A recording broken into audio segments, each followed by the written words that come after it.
he's gone away from MAGA.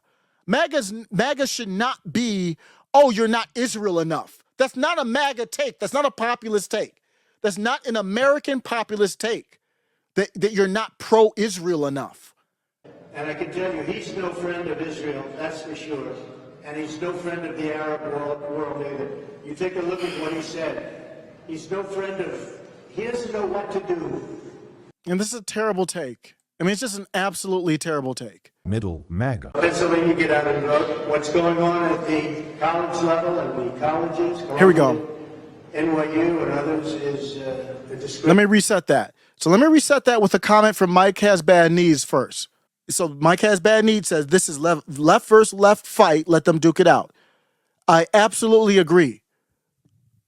And then, so listen, with that in mind, listen to Donald Trump here. This is where he starts talking about it. Columbia, NYU and others is a disgrace. And it's really on Biden. He has the wrong signal. He's got the wrong tone. He's got the wrong words. He doesn't know who he's backing. And it's a mess. And if this were me, you'd be after me. You'd be after me so much, but they're trying to give him a pass. But what's going on is a disgrace to our country. And it's all Biden's fault, and everybody knows it. He's got no message. He's got no compassion. He doesn't know what he's doing. He can't put two sentences together, frankly. He is the worst president in the history of our country. And again, what's going on is a disgrace. Now, it's interesting outside for great Americans, people that want to come down and they want to protest at the court, and they want to protest peacefully. We have more police presence here than anyone's ever seen. For blocks, you can't get near this courthouse. And yet you have nobody up at a college where you have very radical people wanting to rip the colleges down, the universities down, and that's a shame. But it all starts with Joe Biden. The signals he puts out are so bad. And I can tell you, he's no friend of Israel, that's for sure. And he's no friend of the Arab world either. You take a look at what he said. He's no friend of, he doesn't know what to do. He doesn't know what to do. He wants to take like a middle ground, and oftentimes that doesn't work, but it's certainly not working here. But what he's done to Israel is abandon them. And he's trying to be as nice as he can to the other side. Call it the Arab world, but that's not working either because they get him. And he's an incompetent man. Peace will never happen with a guy like this. Thank you very much. And this is a terrible take. I mean, it's just an absolutely terrible take. The people on the college campuses are protesting Joe Biden. Why are you bringing up Israel? Trump's criticism is Joe Biden isn't pro-Israel enough. They're protesting Joe Biden because they think he's too pro-Israel. So you can have the take that there's chaos and all that's going on, but from the standpoint, you see why I mean conservatism? I think Trump would Trump describe himself as a conservative now? I wouldn't, but I don't know if what matters is, are you self-described as one? And he twists this left versus left nonsense into a pro-Joe Biden. The same type of thing as the Daily What, same type of thing because his donors are pro that country over there, so he's got to be pro that country over there. Even when it hurts his cause. That doesn't help his cause. Let them go at it. It's an institutionalized, for a lack of a better term, bootlicking left regime. These schools are regime, they pump out regime robots. And now you've got people who supported Black Lives Matter, support anti-white stuff, support all of this stuff, now getting it thrown back in their face between the pro-Israel and the anti-Israel type pro-Palestine protests. That's what you signed up for. That's what you've been supporting. You go ahead and handle that. Let them cook. As long as it doesn't come out to the suburbs, I don't give a damn about them in the cities. That's the environment they fostered.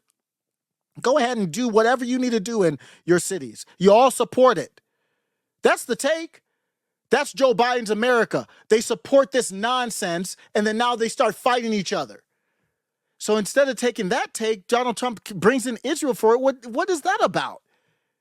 That's not helping anything. That if you want to kind of show those young people how you're different, you can't be like, he's not Israel enough. You're going to be like, wait a second. Because even at your rally, sir, People called Joe Genocide Joe. They yelled Genocide Joe at his rally. So there are people, I don't know how big the movement is, that want to cleanse MAGA of this pro-Israel nonsense, this Israel first nonsense, and say, wait a second, I know that doesn't define me. So I'm not a conservative. It doesn't define me. When I say America first, I'm not taking a position just to be pro that country. That's the problem. So if Trump would have been able to come in and say, nah, I'm America first.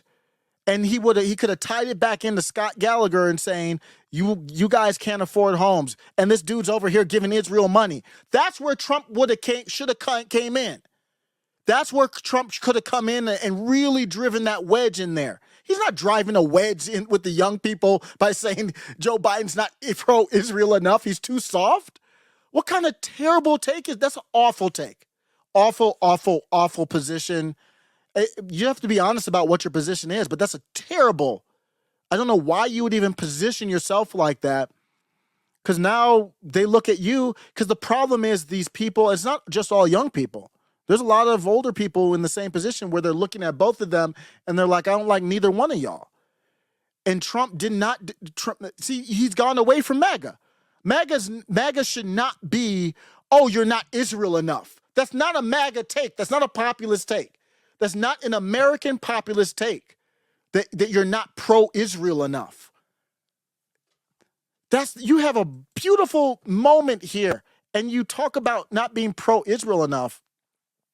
Instead, you could be talking about the stuff that Scott Gallagher was talking about, and that, to me, would resonate across all these party lines.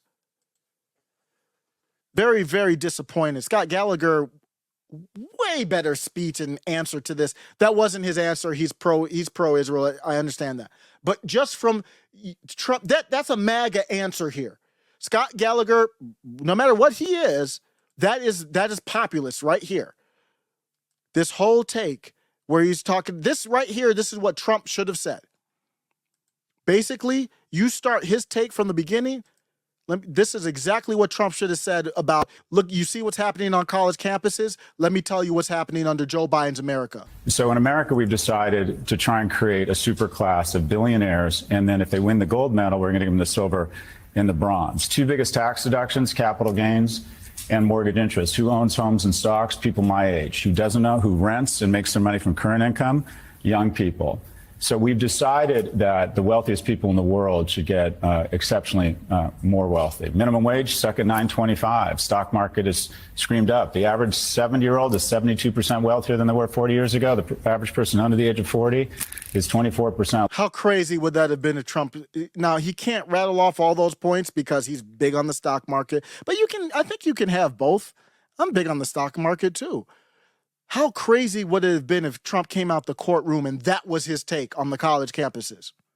I would have been like, let's go. Instead, he comes out here with that bull about that country over there again. Just get on my nerves. Middle MAGA.